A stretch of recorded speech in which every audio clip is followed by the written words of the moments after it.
Selamat mendengarkan. Aduh, tapi kalau laki-laki itu menangis bagaimana? Begitulah ketakutan Sean saat ini. Memang semua nyata. Dan Sean benar-benar menangis. Terutama saat mengetahui kamar mandi yang membuat kakinya luar biasa geli.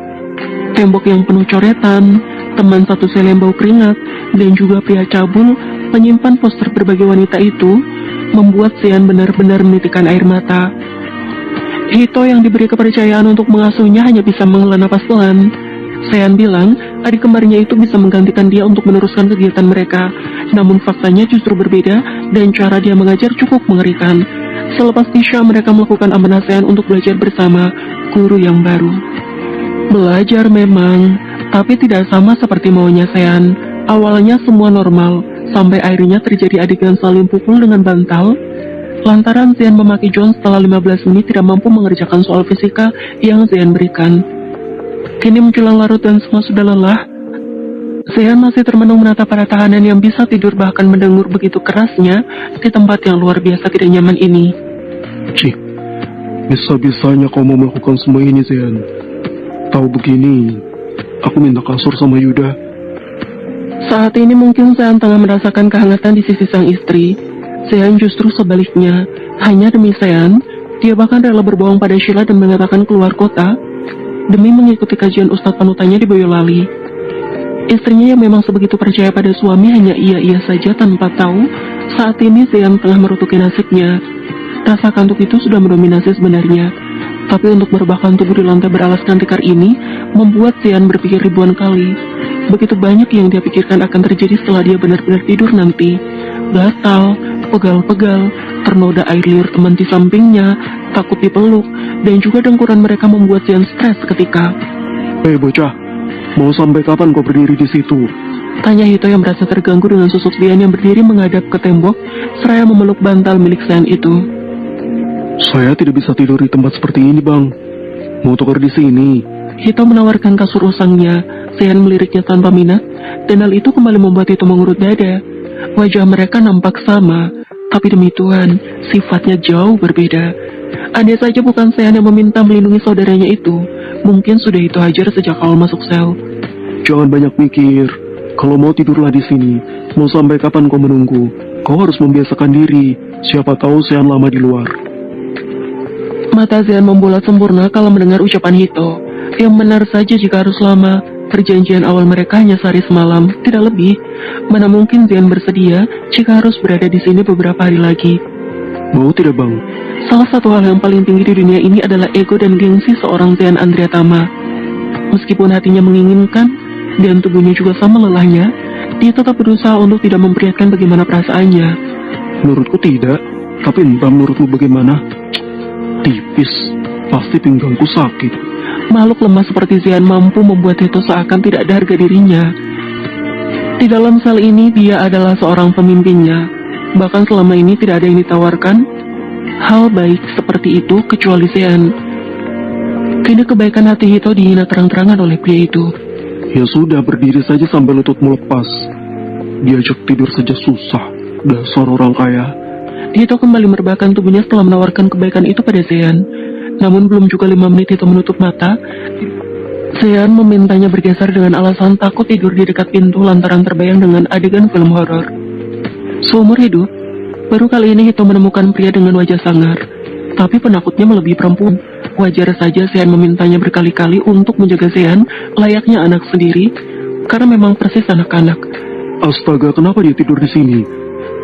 Belum usai masalah Sean, kini Riko panik kala Sean mendekat di antara keduanya. Trauma akibat kejadian itu benar-benar membekas dan membuat Riko pindah tempat, meski jujur saja ngantuk luar biasa. Dia kenapa? Sean merasa dirinya tidak bau, justru mereka yang bau. Anehnya Riko tiba-tiba pergi menjauh ketika dirinya hendak merebahkan tubuh di samping Hito, pria gagah dengan tato yang memenuhi hampir seluruh tubuh. Hei monyet, kau kenapa menjauhiku? Aku bau atau kenapa, ha? Hito benar-benar sakit kepala. Wajar Sean tidak hanya meminta Hito melindungi Sean dari Nathan, tapi juga dari rekan-rekan satu selnya. Kau sudah tahu tempat ini begini, kenapa masih mau? Entahlah, Bang. Yang jelas aku menyayangi Sean. Jawab Zean yang kini menatap nanar langit-langit penjara yang sungguh tidak diharapkan akan ditatap lagi setelah malam ini. Cukup satu kali. Kalian hebat. Bagaimana cara orang tua mendidik kalian hingga bisa seperti ini? Tanpa Zean duga, jika mereka justru terlibat sebuah pembicaraan yang begitu hangat. Hito yang sebatang kara dan hanya menghabiskan hidup dengan anak-anak jalanan yang dia temui, mendengar manisnya kehidupan keluarga Zean yang begitu harmonis. Sayangnya Zean gegabah waktu itu. Kini perpisahan kami terulang, dan dia justru menimbulkan banyak luka. It's okay, terkadang proses pendewasaan itu berbeda-beda. Dan menurutku Zean sudah sangat beruntung saat ini. Hidupnya benar-benar sempurna. Aku kagum padanya. Hito kembali membuka semua kenangan mereka tentang kebaikan hati Zean. Meski mereka kerap mendapatkan misi di luar dugaan demi mendapatkan uang. Di antara mereka, hanya Zean yang rela memberikan makanannya pada orang lain. Meski dirinya juga membutuhkan itu. Kakakmu benar-benar baik dahulu. Untuk itu, Belum selesai Hito bicara, Zean sudah mendengur kesal. Dengan mata yang kini terpejam sempurna. Padahal beberapa saat lalu begitu jelas dia mengatakan tidak bisa tidur di tempat seperti ini. Dasar gila, direktur satu ini memang berbeda. Bandung. Sebagaimana kesetiaan langit menanti senja kembali, begitupun dengan Zelina. 2 tahun berlalu pasca sang suami divonis, Zelina tetap memegang teguh pendiriannya untuk setia. Jangan ditanya bagaimana sakitnya perpisahan yang Zelina rasakan selama itu. Jelas saja menyiksa setiap detiknya. Kendati demikian, kehidupan Zelina sangat baik-baik saja dengan hadirnya 2 malaikat kecil yang merupakan buah cintanya bersama Zean. Dikaruniai putra dan putri sekaligus membuat luka Zelina yang menganga perlahan tertutup sempurna. Ketika menjenguk Zean, bukan hanya air mata yang dia perlihatkan, tapi juga kebahagiaan. Zean sama sekali tidak gagal mencuri suami dan juga sosok ayah. Kehidupan mereka sangat sempurna, meski belum menyatu dan saling memeluk secara nyata. Zelina menatap lekat putrinya yang kini berceloteh tanpa henti.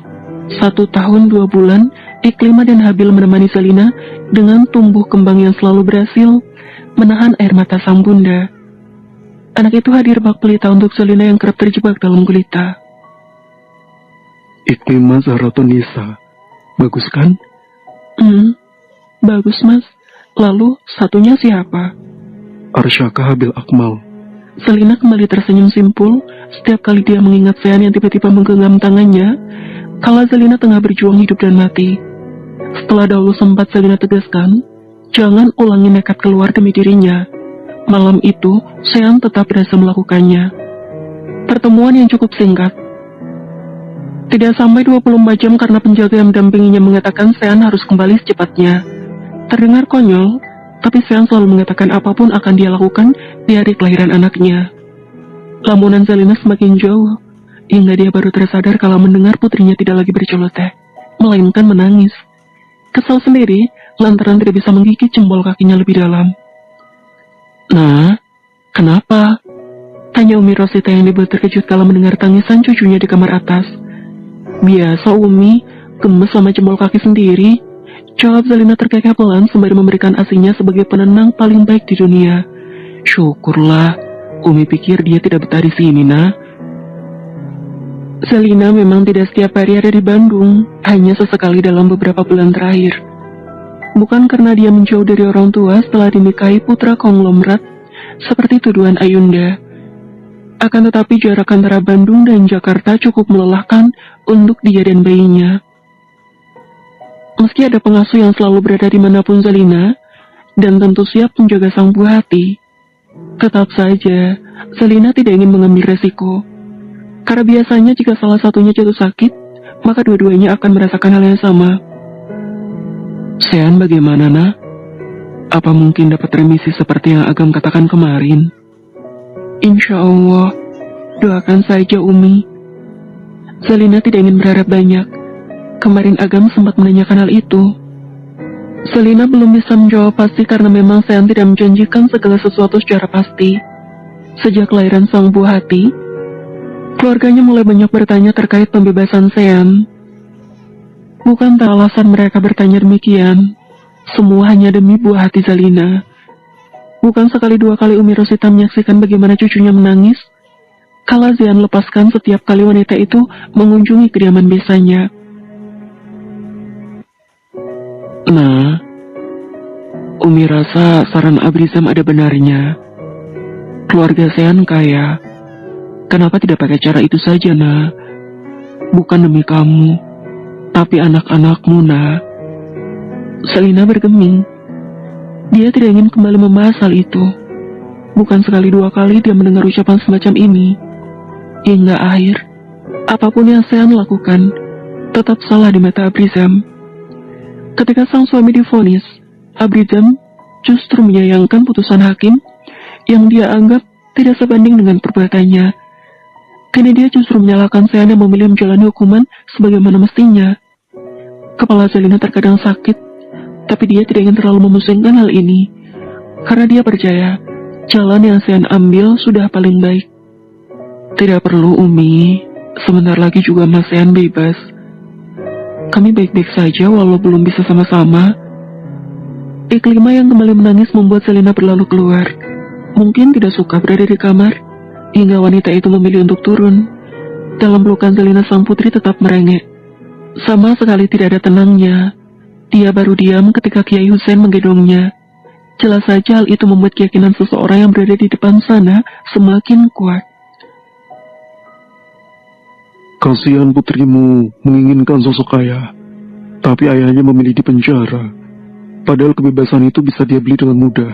Lihat, tangisan Iklima apa belum membuatmu sadar jika Zean tidak mencintai kalian? Ini rumah tanggaku, Mas. Tahu apa soal perasaan suamiku? Selina sebenarnya muak menghadapi ucapan semacam itu. Namun hendak bagaimana lagi dia datang ke sini hanya untuk menjenguk uminya. Bukan peduli tentang Abrizam yang seakan tidak lelah menjadi duri dalam rumah tangga Selina. Yang namanya cinta itu rela melakukan apapun untuk bersama. Sementara Zean justru menyanyiakan kesempatan itu. Sudahlah, terima saja Irham, apa salahnya? Selina membuang napas kasar. Harus dengan cara bagaimana dia berucap agar manusia ini mengerti. Abrizam terus mengikuti langkah Selina menuju dapur. Pria itu masih terus mengekor di belakang Selina. Selina, Cukup! Dibayar berapa Mas sampai buta begini? Mas tidak lelah mencampuri urusanku. kamu yang buta. Zean memiliki segalanya dan kekuasaan mereka bisa membuat pria itu bebas kapan saja. Tapi anehnya dia enggan. Kita tidak tahu apa yang membuat dia betah sebenarnya di dalam penjara. Kali ini coba buka hatimu. 2 tahun Irham masih menunggumu, nah. Kasihan. Kasihan? Kasihan kenapa? Hidupku saja sudah rumit, dan Mas tidak perlu menambah bebanku dengan hal konyol semacam ini. Minggir.